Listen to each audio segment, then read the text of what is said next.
Iñaki Gabilondo. Son las 8:30 de la mañana. Las 7:30 en la Casa Museo de José Saramago, en Tías, Lanzarote.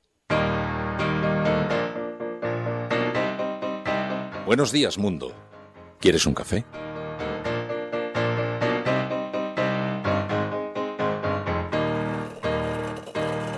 We were sailing on waves of silver. There were echoes in the wind. When we raised our sails to capture them, the ship was lifted up and then it was sank.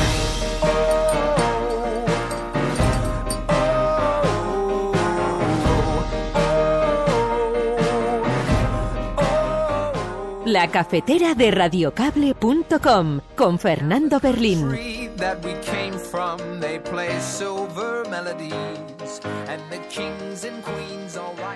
Y Deciden Común es una herramienta de acción política al servicio de los ciudadanos, que si uno lee la definición de partido político es lo que sale. Los partidos políticos son herramientas de acción política para que la ciudadanía pueda, digamos, hacer realidad su parte de gobierno. Eso es. De tal manera que vamos a ser un partido político diferente. Creo que si ese proceso se desarrolla puede ser muy potente, porque hay un clamor por la unidad popular. Vamos a ver cómo va y desde luego ya si participamos será para ayudar y a contribuir desde la humildad. Según la encuesta de condiciones de vida del Instituto Nacional de Estadística del 2013, hay que pensar que hay un 31% de las personas de Madrid que viven en riesgo de pobreza, lo que nos hace que, partiendo que un 4,9 son menores, lleguemos a una cifra de 25.563 niños que estarían en lo que se llama en la tasa arrope. Y significa que esos niños que están en esa situación no comen carne, pollo o pescado al menos cada 2 días. Pero hemos hablado también de lo importante que para garantizar esas cosas es tener un proyecto de país claro, que garantice el progreso de nuestra sociedad y que garantice que todas esas cosas están cubiertas. Y creo que el Rey tiene un proyecto claro de país, de cuál tiene que ser nuestro modelo de convivencia. Partidos más cercanos, más transparentes, más concretos en las ideas, menos votos averiadas, menos cortinas de humo, como intenta vender la izquierda. Nosotros vamos a lo que interesa a la gente, que para eso nos pagan. Entonces yo creo que es un concepto simplemente evolutivo.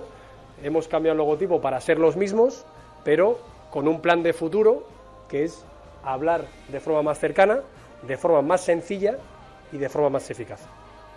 El círculo es un logotipo que engloba mucho. Quizás si aceptáramos esa comparación diríamos que nosotros somos la vacuna contra el populismo, ¿no? Grecia tiene que cumplir las normas.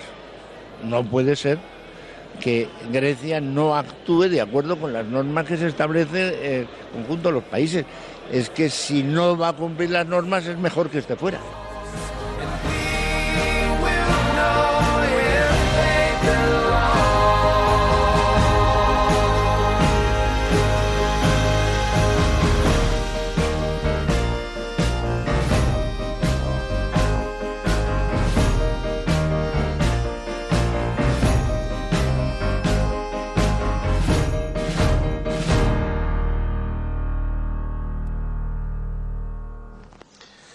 Carmena ha repartido 100.000 raciones de comida entre aquellos que no la tenían. Esos son los hechos y menos ceremonia.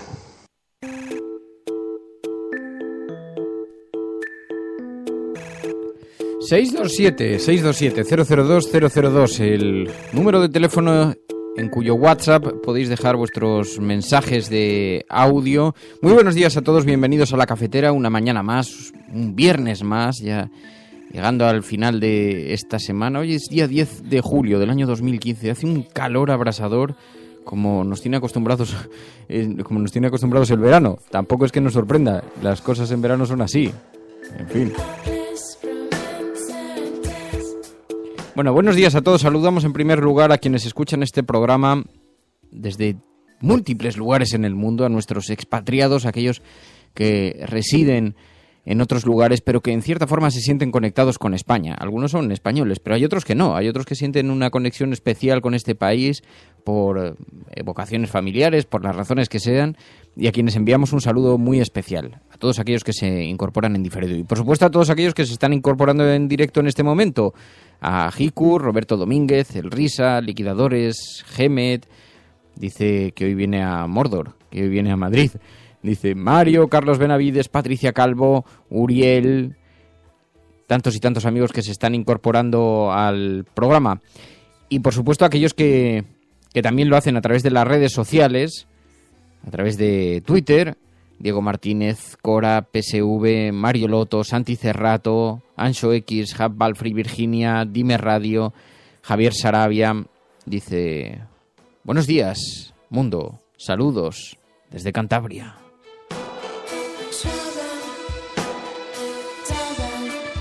Y Paco, que saluda a los partisanos. Bueno, tantos y tantos amigos. El Risa. Ah, vale. Bueno, es que me es muy difícil pronunciar, que los nombres van rápido y los voy viendo en el chat y en Twitter. Hoy vamos a utilizar un hashtag, la cafetera Grecia lanza. Ha lanzado la pelota y ahora está en el tejado europeo. Veremos a ver si aceptan esas condiciones. Vamos a tener que hacer un auténtico ejercicio de desencriptar la información para saber ¿en qué situación se encuentran las negociaciones? ¿Quién va ganando? Porque claro, os podéis imaginar, las portadas de hoy podían llevar escritas 3 meses. Grecia ha perdido. Pero ¿sabemos si es verdad?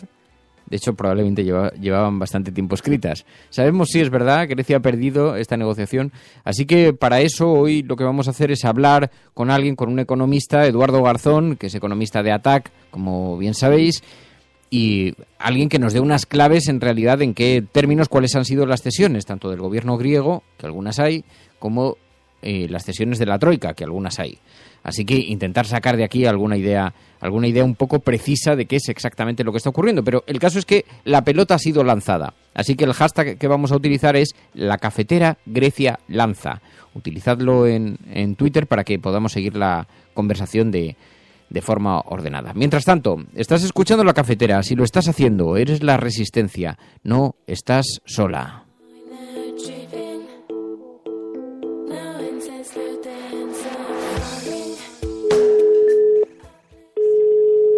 ¿Sí? Eduardo. Sí. ¿Qué tal? Soy Fernando Berlín. ¿Qué hay, Fernando? Radiocable.com. Bueno, Eduardo Garzón es economista, es miembro del Consejo Científico de ATAC y su doctorando lo está realizando precisamente sobre economía internacional. Eduardo Garzón, muy buenos días. Muy buenos días. Eduardo, es que me resulta imposible saber si estamos ante la rendición de Tsipras, como dice hoy el periódico La Razón, o si Syriza ha ganado la batalla contra la Troika porque ha conseguido imponer la quita. ¿Dónde estamos? ¿En qué punto está la negociación?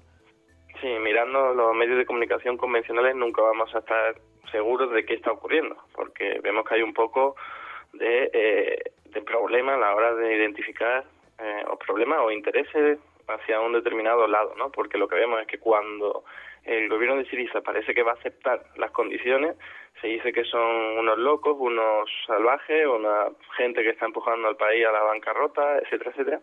Y cuando se dice que no acepta, pues en realidad es lo contrario, ¿no?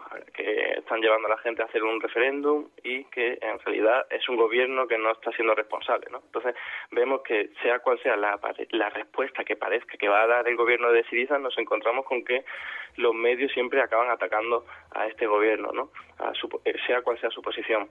Y lo que nos encontramos ahora es que el gobierno de Syriza ha enviado una nueva propuesta, otra más, una enésima propuesta, que es, por cierto, la más favorable a los intereses del gobierno griego y de la población griega, aunque por supuesto hay que tener en cuenta que estamos hablando de una negociación y por lo tanto no son las condiciones que le gustaría al gobierno griego. Y esto es siempre algo que matiza el gobierno griego, lo hace Tsipras, sobre todo para explicárselo a la población, puesto que está atravesando líneas que dijo en su campaña electoral que nunca iba a atravesar.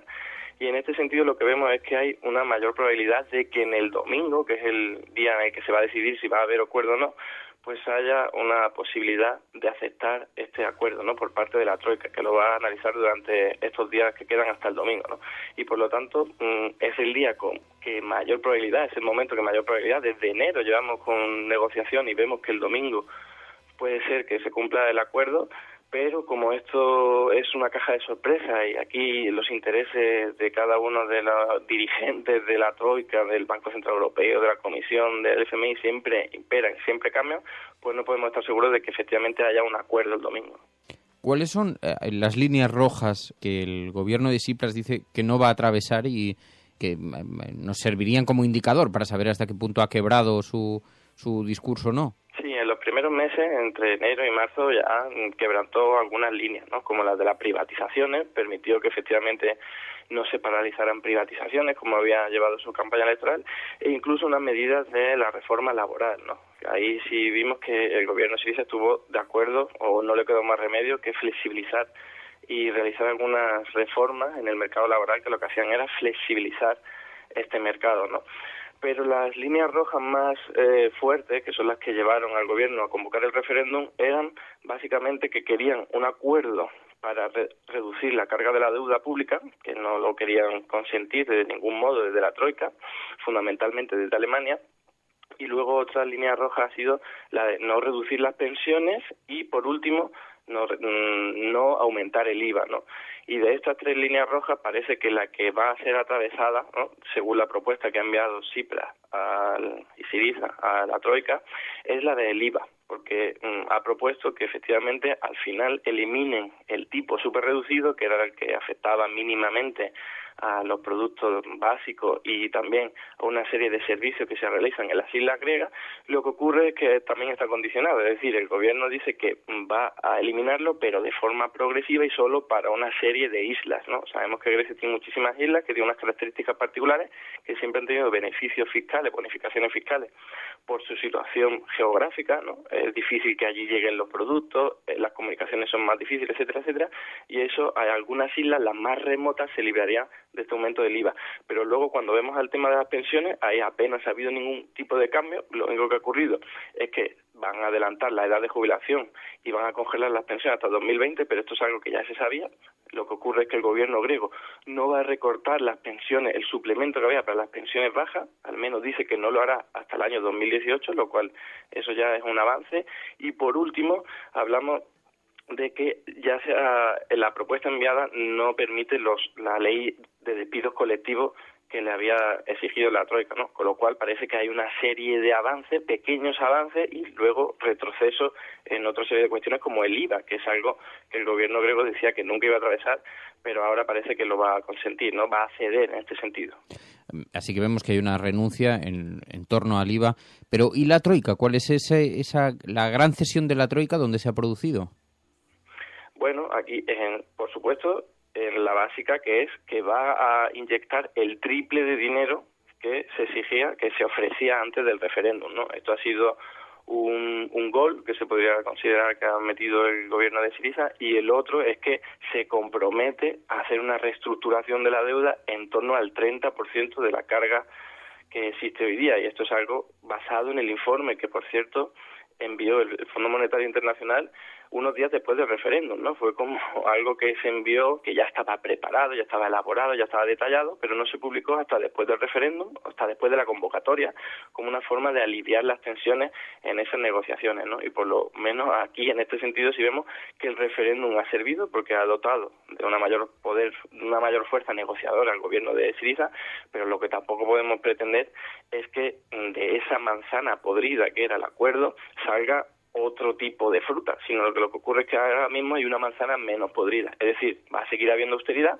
que esto es algo que el gobierno de Syriza siempre dice que no es lo ideal, que no es lo que quiere hacer, pero en este contexto de negociaciones con la Troika no le queda más remedio que realizar esa serie de concesiones, ¿no? Si quiere seguir adelante, porque lo que hemos visto es que la jugada ha sido muy miserable, la del Banco Central Europeo, a la hora de congelar el grifo de liquidez a los bancos, obligando así al gobierno de Syriza a que decrete un control de capitales. Esto es algo que, por supuesto, va desgastando la economía, va desgastando la moral de la población, y aquí está claro que Syriza no puede mantener este nivel tan estricto durante tanto tiempo, porque al fin y al cabo depende del Banco Central Europeo para que la economía pueda funcionar correctamente, ¿no? He visto tu videoblog, desmontas la mitología que hay en torno a las pensiones públicas en Grecia, y de todas las cosas que estamos leyendo estos días, ¿cuánto hay de mitos sobre la economía griega? Porque sospecho que no es el único. No, la verdad es que no. Lo que ocurre es que sí es cierto que la economía griega pues tiene una serie de ineficiencias muy grandes. Hemos visto que ha habido un despilfarro de dinero del sector público impresionante.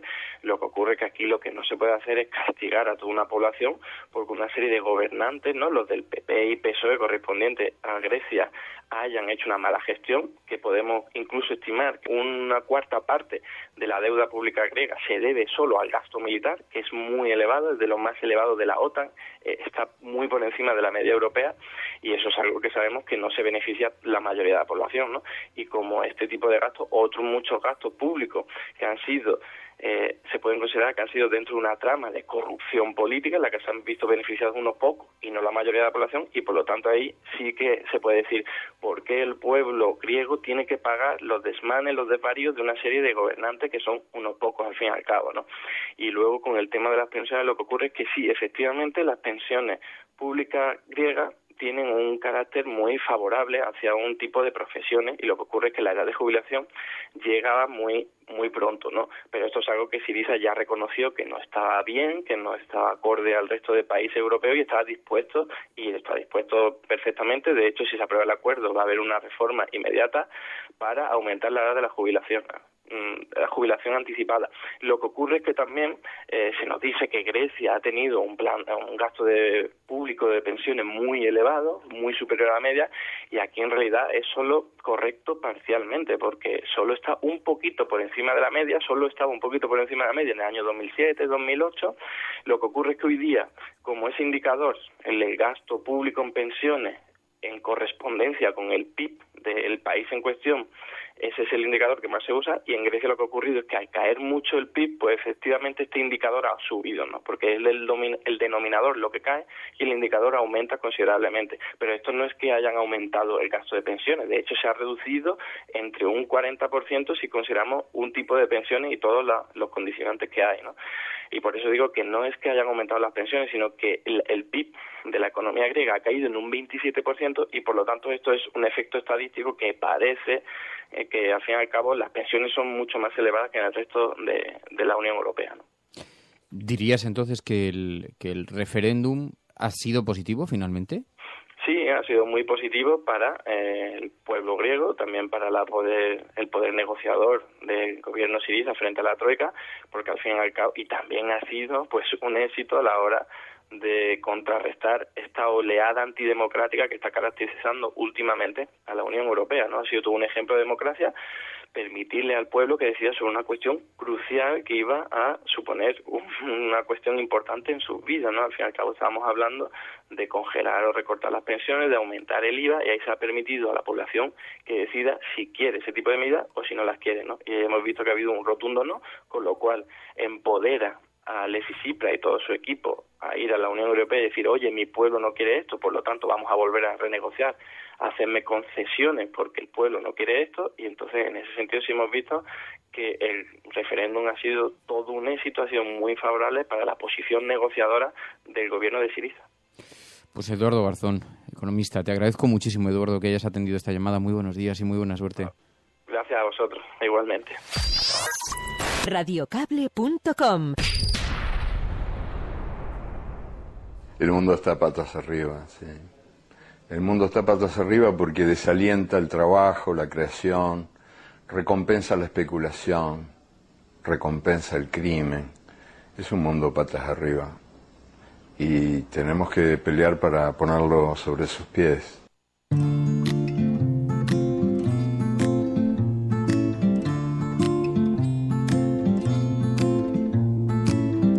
Take a walk with me to where you wanna be.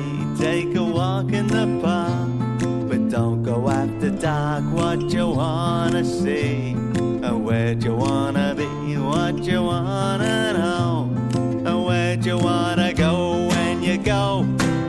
We're going slow, yeah. What you know, and what you don't know, and what you are. You came so far, yeah, what you came here for.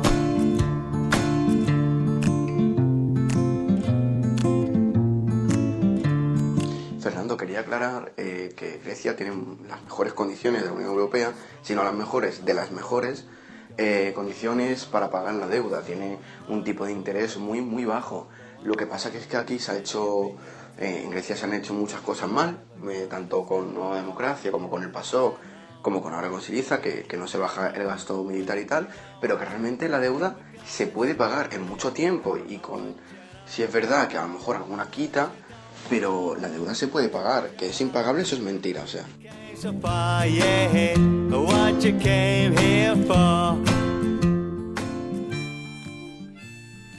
Bueno, es posible, ¿no? Lo que pasa es que efectivamente hay un gran debate sobre si la deuda es o no impagable. Todos parecen dar por hecho, incluido el Fondo Monetario Internacional, que tendría que haber una quita de por medio, ¿no? O por lo menos una importante reestructuración de la deuda. Ya ha habido otras quitas en el pasado con Grecia. Se puede pagar. El problema es el coste que tiene pagarlo, pero no el coste económico, el coste social que tiene pagar esa importantísima deuda, ¿no? ¿Y dónde están las prioridades? Puedes pagar una deuda de intereses mientras tienes a parte de la población pasando hambre. Debes pagarlo, debes priorizar el gasto y pedir una extensión en el tiempo de pagos, por ejemplo, o pedir una quita para eliminar según qué asuntos. Hay asuntos relacionados, por ejemplo, con las deudas adquiridas por los anteriores gobiernos en compras en armamento militar que se puede renegociar, ¿no? Porque la cuestión aquí no está en si el pueblo griego es insolvente o si el pueblo griego incluso es moroso. No, la cuestión está en saber cuáles deben ser las prioridades, ¿no? Pero en todo caso, a mí lo que me preocupa de todo esto es cómo nos vamos a poder hacer una idea real y precisa de lo que está ocurriendo en Grecia, ¿no? Porque efectivamente las portadas que lleva hoy la prensa podían estar escritas hace una semana o incluso un mes, ¿no? Es verdad que todavía no sabemos qué va a pasar el domingo. Lo mismo el acuerdo se acepta y lo mismo no se acepta. Pero sea el que sea el acuerdo, lo que ya damos por seguro es que difícilmente sabremos quién ha cedido qué. Porque si una cosa ha enseñado a Europa después de los altercados en Grecia y en Portugal de hace 5 años, si hay una cosa que han aprendido en Europa es que no importa lo que cuentes a tus propios ciudadanos, porque fuera el discurso va a ser otro, ¿no? Esto ha sido una suerte de acuerdo tácito para evitar la conflictividad interna en los países, ¿no? Dice, bueno, tú ya cuéntales lo que quieras, que nosotros intentaremos que tampoco les llegue mucho la hondanada desde aquí, ¿no? Pero según La Razón, por ejemplo, hoy Tsipras se ha rendido. Si la Troika o Alemania acepta la quita, que antes del referéndum era impensable, ya hemos escuchado en los últimos días declaraciones muy duras de la propia Merkel, si han aceptado esa quita, da lo mismo, ¿no? Porque, según La Razón, se ha rendido Tsipras. No sabemos si lo ha hecho o no lo ha hecho. Sabemos que es una negociación y que, como en cualquier negociación, la cesión se produce por todas las partes, ¿no? Se produce una negociación en la que todos ceden. Ahora bien, aquí no importa si sale beneficiado Podemos, Ciudadanos, el Partido Popular o el Partido Socialista. Eso es irrelevante para saber qué es lo que ha ocurrido en Grecia, qué es lo que nos gustaría, ¿no? Pero otros están actuando en clave interna, en clave española, a la hora de titular, y entonces nos están presentando un escenario donde no reconocer ninguno de los avances por ninguna de las partes, ¿no? Desde luego lo que ha quedado claro es que todos los que decían que el referéndum limitaba el poder de negociación porque maniataba a Tsipras se han equivocado y están cambiando el discurso porque ya no dicen eso. Lo que dicen ahora es otra cosa. Lo que dicen es que Tsipras ha cedido, es decir, ha incumplido el mandato de sus ciudadanos, ¿no? Y entonces que para qué se ha preguntado a los griegos, que para qué se viaje, y lo dicen haciendo verdaderos equilibrios, para que no se conozca ni una sola de las cesiones de la Troika, ¿no? Pero claro, la pregunta no fue ¿queréis o no salir de Europa? Que es lo que decían los periódicos la semana pasada. Los griegos deciden no a Europa. Es que esa no era la pregunta. La pregunta era ¿hasta dónde estáis dispuestos a que llegue yo en la negociación? ¿Estoy legitimado para negociar o no? Legitimado quedó Tsipras, eso parece que es indiscutible, ¿no? Y desde luego hay una segunda derivada. Hoy el pueblo griego es más soberano de lo que lo ha sido nunca, porque se expresó en las urnas. Así que aunque solamente sea en términos pedagógicos, en términos de democracia, hoy la sensación extendida entre el pueblo griego es que tienen más sobre lo que opinar que el resto de los países europeos, ¿no?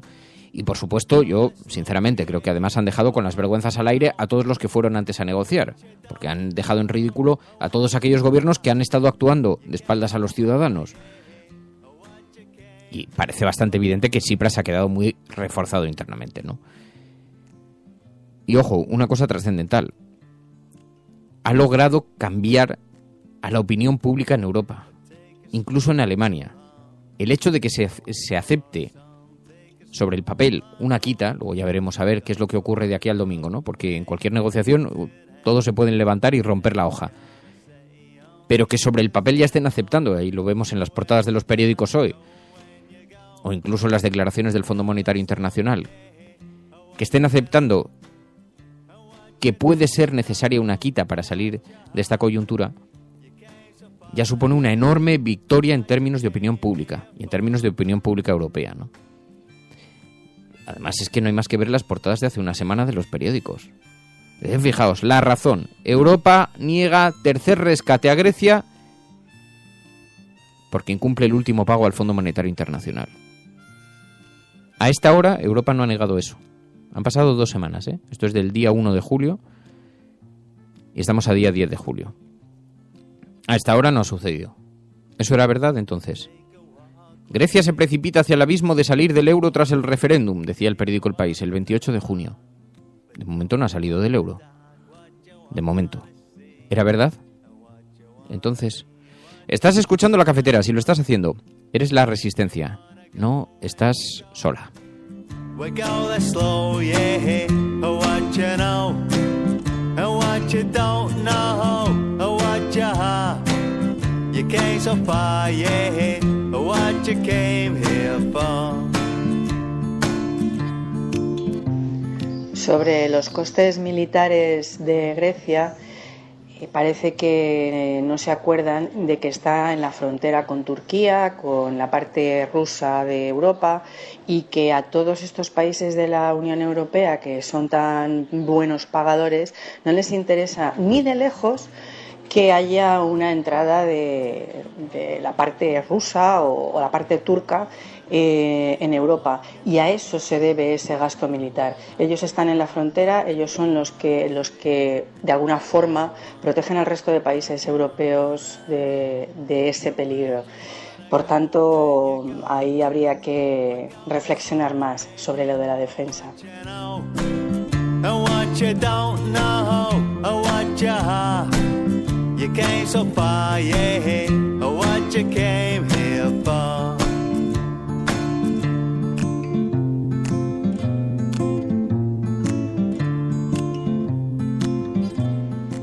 A mí me parece increíble todo el tema que se organiza alrededor del pago de la deuda o el impago de la deuda o los problemas que nos quieren vender que tienen los estados, cuando el impago de la deuda y las quitas es una cosa totalmente normal y habitual en cualquier empresa de España y de Europa.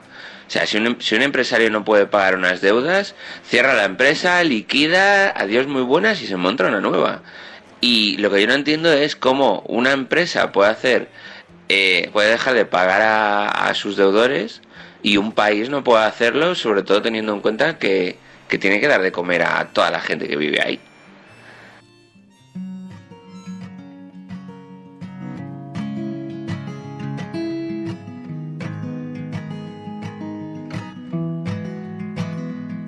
I've had too much wine.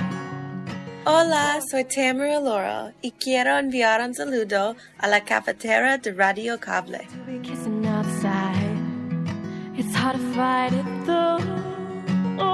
Me gusta porque Nacho Hernández, un oyente de este programa, se puso en contacto con la autora de esta canción, con Tamara Laurel, I Want You. Luego las canciones sabéis que son todas Creative Commons y ponemos el título siempre debajo de la noticia. Ahí en radiocable.com o en Spreaker tenéis después, si le dais a ampliar la noticia, tenéis el nombre de las canciones, por si alguna os interesa, os gusta. Y se puso en contacto con Tamara Laurel y le pidió que enviara este saludo, y son así como muy yankee, muy americano. Hola, soy Tamara Laura y quiero enviar un saludo a la cafetera de Radio Cable. Y desde entonces ya no la llamamos Tamara Laurel, ahora la llamamos Tamara Laurel.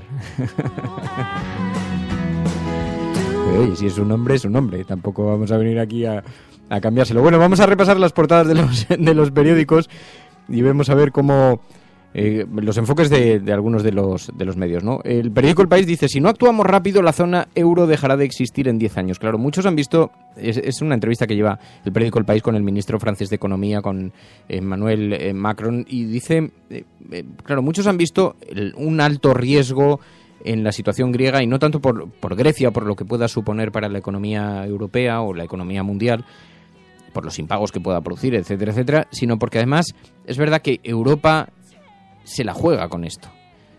Se la está jugando, porque el mensaje que se está enviando, si fuera expulsado, es que de la Unión Europea, es que a un país se le puede expulsar si no tiene capacidad para hacerse cargo de los pagos, ¿no? Si se marchase, el mensaje que se estaría enviando es que uno, cuando tiene muchas deudas, se puede marchar si quiere. Así que no es fácil el mensaje tampoco contrario, ¿no? Es decir, es un equilibrio complicado para enviar un discurso, para hacer el discurso de que los países del norte están comprometidos con el sufrimiento de los países del sur, que es el mensaje social necesario en una Europa que hay que recordar que se construyó con la retina, con las imágenes en la retina de lo mucho que había sufrido tras la Segunda Guerra Mundial y con la conciencia de que los grandes desequilibrios que condujeron a Europa a la guerra eran los que había que evitar. Y por eso se tomó como modelo la política social de Rusia y se creó un subgénero europeo, el de la Europa social, para dar acomodo a las exigencias de la ciudadanía que se veían con esos desequilibrios cada vez más separadas de las élites y con ese drama que había vivido Europa observando la Segunda Guerra Mundial. Se crea la Europa social, ¿no? Bueno, pues esta imagen de Europa social debe ser recuperada. Pero es verdad que una vez se había establecido y cuando Europa empieza a crecer y a enriquecerse, empieza a olvidarse de por qué habíamos llegado donde estamos, ¿no? Así que existe el riesgo serio, como recuerda el ministro francés de Economía en las páginas del País, el riesgo serio de que la salida de Grecia no fuera más que el pistoletazo de salida para una desfragmentación absoluta, ¿no? También dice el periódico El País: una nueva lista de la izquierda desafía a Pablo Iglesias. Sectores de Podemos se unen a Izquierda Unida y a ECUO para crear la candidatura ahora en común. Sabéis que ayer se presentaron en Madrid dos iniciativas políticas diferentes, pero próximas. Ahora en común es una plataforma para aglutinar a la izquierda, es una nueva iniciativa de convergencia de diferentes partidos políticos que además van a tener hoy un encuentro muy importante en el que van a participar personalidades de diferentes procedencias, de Izquierda Unida, del Partido Socialista, de ECUO. Hablaremos el lunes cuando se haya producido. Pero también eso fue ahora en común. Y también ayer se dio a conocer una iniciativa, un nuevo partido político de izquierdas encabezado por Alberto Sotillos. ¿Os acordáis que hablamos con él hace unos días aquí en la cafetera? Formado básicamente por gente del Partido Socialista. Es un partido que se llama Decide en Común. Ahora en Común es la plataforma para aglutinar a la izquierda y Decide en Común es este nuevo partido de izquierdas que forman parte Alberto Sotillos o al que se ha aproximado gente incluso como Beatriz Talegón, a quien todo el mundo ve dentro de esta nueva formación política una vez abandone definitivamente el Partido Socialista, de que se cumplan todos los trámites, ¿no? Así que Alberto Sotillos presentó este nuevo partido político con el objeto, decía, de dar acomodo a todos aquellos que se sienten a la izquierda del Partido Socialista y que sienten que no encontraban ese espacio, ¿no? Y Decide en Común es una herramienta de acción política al servicio de los ciudadanos, que si uno lee la definición de partido político es lo que sale. Los partidos políticos son herramientas de acción política para que la ciudadanía pueda, digamos, hacer realidad su parte de gobierno. Eso es. De tal manera que vamos a ser un partido político diferente.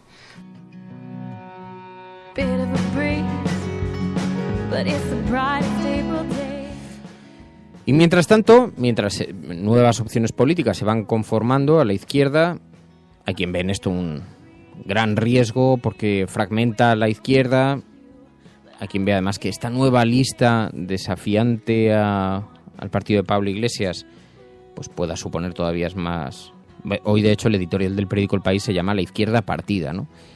Esa vieja demanda de la izquierda de verse aglutinado, pero bueno, hay iniciativas para aglutinar diferentes siglas en un solo movimiento, ¿no? También el periódico El Mundo dice: Tsipras asume ahora un ajuste más duro del que le exigían, ofrece reformas para ahorrar 12.000 millones tocando pensiones, impuesto de sociedades e IVA, pero dice en letra pequeñita: Europa dispuesta a aliviar la deuda griega. Europa estaría dispuesta, la quita. También, el Fondo Monetario Internacional prevé un crecimiento récord para España y que Grecia no le va a contagiar, dice el periódico El Mundo. Esto es muy importante porque es posible que las noticias económicas empiecen a dar la razón a Mariano Rajoy. Él está muy confiado en ese escenario, está muy confiado a la recuperación económica, que aunque no lo perciba directamente la ciudadanía, que aunque no perciban que les pueda afectar directamente, pero si empiezan a observar los datos en los medios de comunicación, verán que sus políticas, verán legitimadas las políticas de Mariano Rajoy y por lo tanto cree que esto le puede beneficiar electoralmente. ¿Sabéis que ayer además presentaron un cambio de imagen, su nuevo logotipo?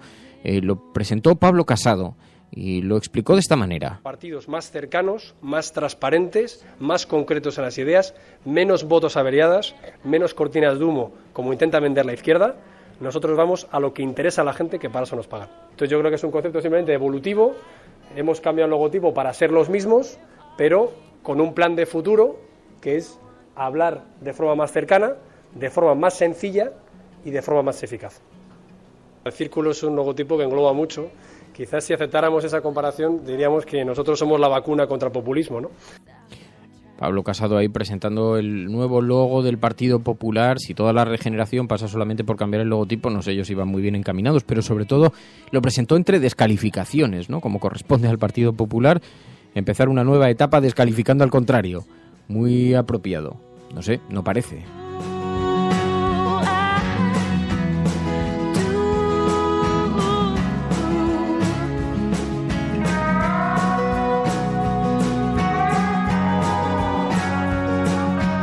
Y el caso es que están sucediendo cosas importantes. Antes escuchábamos un mensaje al principio del programa, un mensaje que llegaba al 627-002-002, al WhatsApp del programa, un mensaje con audio que decía: sí, pero los hechos son que Manuela Carmena ha hablado ya del reparto de 100.000 comidas para 100.000 comidas infantiles, ¿no? Porque hay un serio problema de malnutrición infantil, los críos en España, por eso estaba el debate de si abrir o no los comedores escolares. Y Manuela Carmena ayer habló primero de auditar el número de personas, de hacer un censo real, no ficticio, porque el primer censo que han hecho ya alcanza, no sé si triplica o cuadriplica el número de personas afectadas por la malnutrición, el número de niños afectados por la malnutrición respecto a los datos que ofrecía el Ayuntamiento de Ana Botella, ¿no? Y así lo presentó ayer Manuela Carmena en una rueda de prensa. Según la encuesta de condiciones de vida del Instituto Nacional de Estadística del 2013, hay que pensar que hay un 31% de las personas de Madrid que viven en riesgo de pobreza, lo que nos hace que, partiendo que un 4,9 son menores, lleguemos a una cifra de 25.563 niños que estarían en lo que se llama en la tasa AROPE. Y significa que esos niños que están en esa situación no comen carne, pollo o pescado al menos cada 2 días. Yo decía, Manuela Carmena difícilmente la van a dejar trabajar con tranquilidad, porque Manuela Carmena podría... Claro, ella es muy mayor ya, además dice que no pretende estar toda la vida en esto, pretende vivir con tranquilidad, pero su jubilación, ¿no? Pero dice, pero está enviando un mensaje pedagógicamente tan duro al resto, tan duro, es tan mala la comparación para el resto, que es imposible que la dejen trabajar. Hoy es objeto de portada en el periódico ABC. Carmena duplicó los desahucios en un año. Dice, entre el año 93 y el 94 elevó de 1 a 12 las comisiones de lanzamientos hasta presumir de ponerse al día de todos los desahucios. Lo dice la portada del periódico ABC, que ha estado rebuscando así en su pasado para ver si... Vamos a ver, yo les hago una pequeña reflexión a la persona que ha decidido este titular, esta portada. El problema que tenía España entre el 93 y el 94 con los desahucios no es el mismo que tiene después del año 2007, después de la crisis económica. Es decir, en un país en crecimiento, en un país que observaba la realidad de los desahucios desde otro prisma, hacer la comparación hoy sobre lo que sucedió en el año 93, en el año 94, hace 20 años, pues hombre, digamos que no es muy preciso, porque muchas veces, a mí me hace gracia esto, ¿no? Cuando a veces en Twitter se vuelve sabéis que aparecen retuiteos de noticias de hace 5 años o 6 años, ¿no? Pues hay una que resurge recurrentemente, que es la de Carmen Chacón, cuando montó un mecanismo para los desahucios de alquileres, de impagos de alquileres, ¿no? Y entonces mucha gente dice, bueno, pero Carmen Chacón, ¿cómo va a ir ahora? ¿Cómo va a ir ahora de estandarte contra los desahucios cuando ella misma montó este sistema judicial para desalojar a las personas desahuciadas, ¿no? Pero claro, el problema que existía en el año 2007, en el año 2011 en España, es muy, muy diferente al que existe en el año 2015 o 2016. Es muy diferente, radicalmente diferente. Es decir, antes había un problema en algunas regiones relacionado con desahucios. El problema que había es que había personas que no por razones económicas, sino porque por razones de, en fin, un poco del carácter español, decían, hasta aquí he llegado y no pago. Y no podías desahuciarlos. Que no es lo mismo que una persona que tiene cargas familiares y que tiene una situación crítica económicamente, que esté diciendo que no puede pagar. Es diferente, ¿eh? Es que hay casos muy diferentes. Bueno, pues para cubrir aquellos casos se creó aquel mecanismo, ¿no? Ahora, ya asociarlo a que lo que se pretendió era poder echar a familias con hijos de sus casas, es que hay un recorrido diferente. ¿Estará mal o no? Yo no digo que se deba revisar al alza, pero son cosas diferentes. No es lo mismo desahuciar a alguien que se niega a pagar porque le da la gana, teniendo trabajo, teniendo ingresos económicos, y que simplemente, por ejemplo, por discrepancias con los propietarios, que eso sucede a veces. Tiene una discrepancia porque el propietario no ha querido. Esto ha sucedido en el pasado, ¿eh? Obviamente no es lo mismo que lo que le ocurre a una familia cuando es desahuciada porque no puede pagar al banco porque se han quedado sin trabajo ambos. Y encima siguen manteniendo la deuda.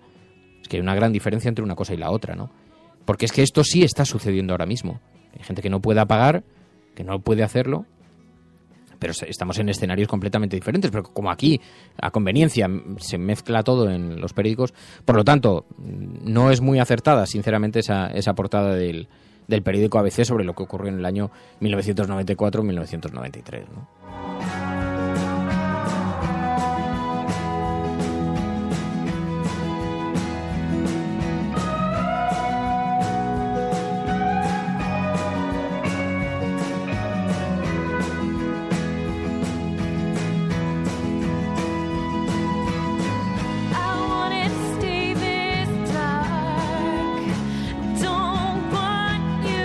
Grecia tiene 4 bases de la OTAN.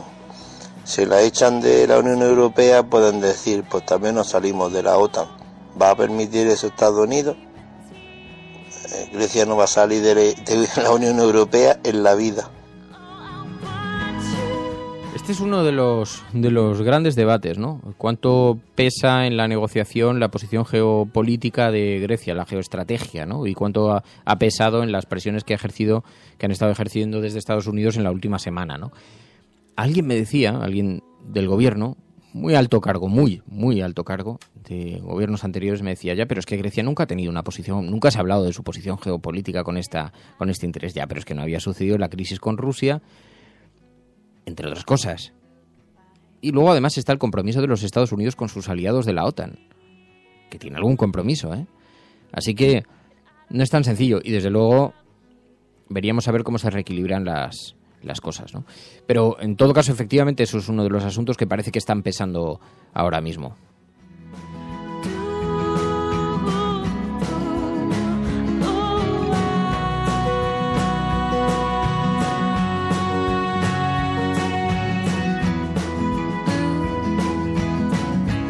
Bueno, dice Isabel Aragón, dice, bueno, Fernando, pero en el año 2007 los desahucios empezaban a ser un síntoma de lo que venía y el Partido Socialista no lo vio.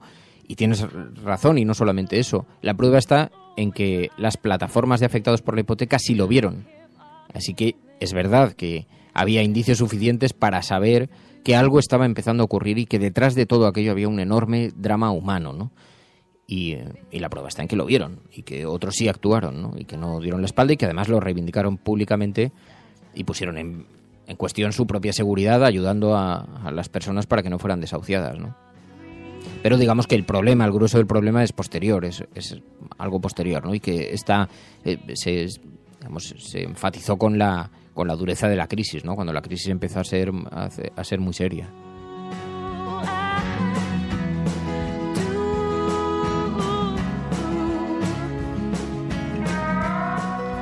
Bueno, estás escuchando La Cafetera. Si lo estás haciendo, no estás solo.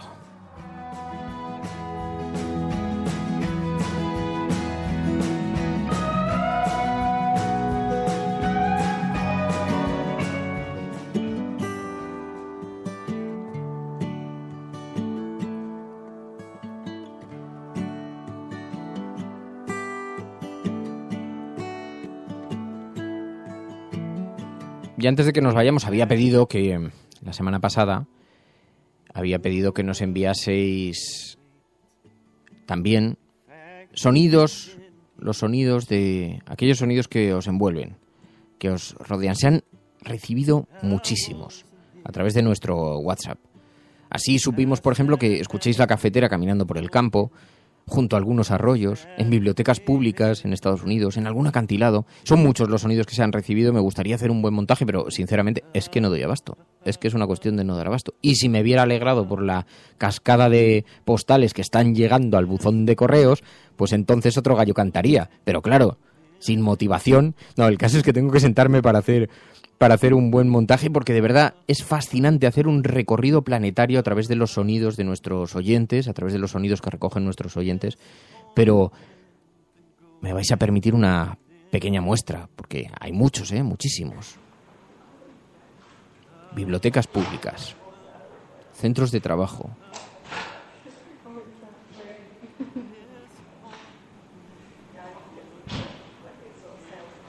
A mí lo que más me ha gustado escuchar ha sido algunos que nos ponen sonidos, por ejemplo, relacionados con el lugar donde duermen, ¿no? En Mallorca. Hoy ha llegado uno, lo que pasa es que no me he dado tiempo a montarlo todavía, a elegirlo. Hoy ha llegado uno de cómo suena el amanecer a las 6:15 de la mañana. Cómo suena el amanecer a las 6:15 de la mañana. Y se oían gallos en la lejanía, en fin, muy evocadores, ¿no? Hay sonidos, algunos son muy interesantes. Mirolas, desde Sevilla, en la oficina mientras se escucha La Cafetera.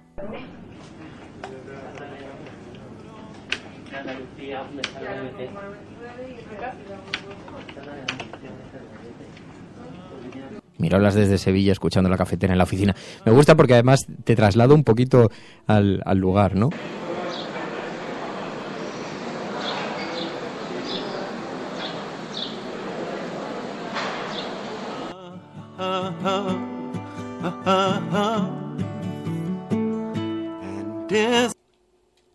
Y también algunos, por ejemplo, como este, en La Coruña.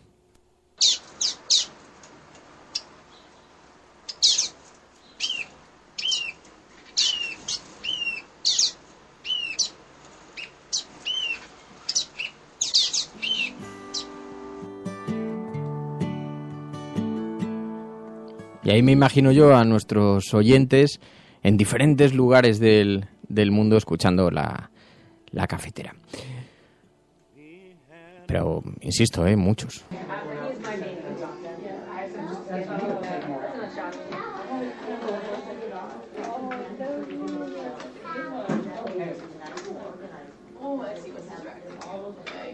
Eso era una guardería infantil en Estados Unidos. Bueno, recopilaremos todos estos sonidos, igual que hicimos con los poemas, con las poesías, y los iremos poniendo en el programa, ¿no? Dijimos que los viernes íbamos a escuchar alguna poesía, siguen llegando un montón, pero como os digo, todo esto es que es una cantidad, un material ingente que hay que clasificar, que hay que ordenar, pero algunos me pedían, por favor, Fernando, no dejes de poner mi poema. Pobres, lo que se dice pobres, son los que no tienen tiempo para perder el tiempo. Pobres, lo que se dice pobres, son los que no tienen silencio ni pueden tenerlo.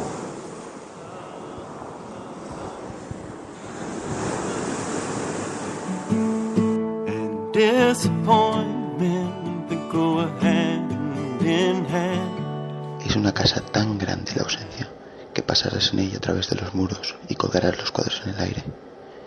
Es una casa tan transparente la ausencia que yo sin vida te veré vivir, y si sufres, mi amor, me moriré otra vez. Pablo Neruda. Hola, soy Hugo y pertenezco a la Resistencia Poética. It's not fair.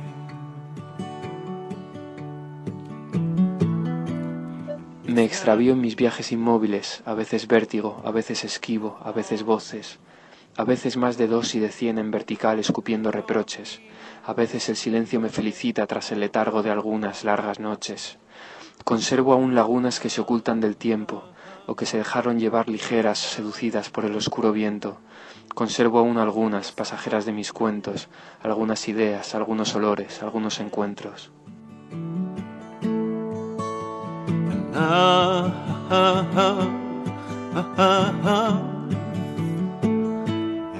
Así que con la poesía de los oyentes nos marchamos y os emplazamos hasta el lunes. Muchísimas gracias a todos por la compañía. Estás escuchando La Cafetera. Si lo estás haciendo, eres la Resistencia. No estás solo. Adiós.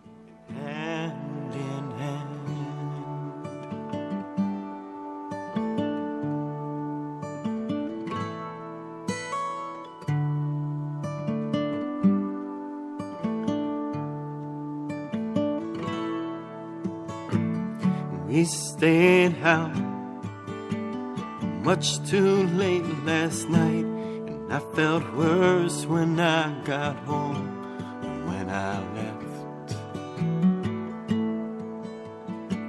And now I'm trying to remember why I worked so hard to forget. Love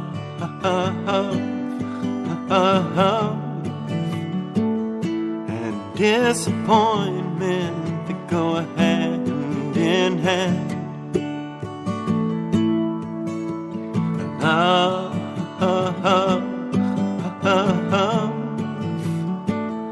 and disappointment that go hand in hand.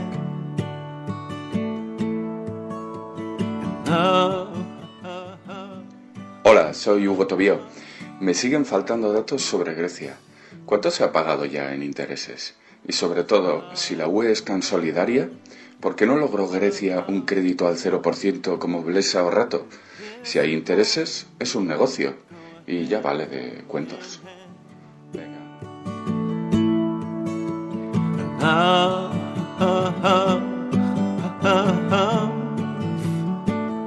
And disappointment that go hand in hand. And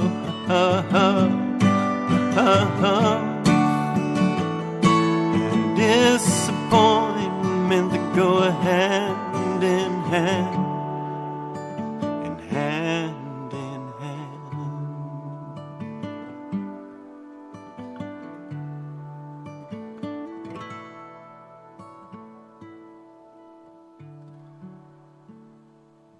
Se o que se ha dicho es realmente interesante, entonces que se valore,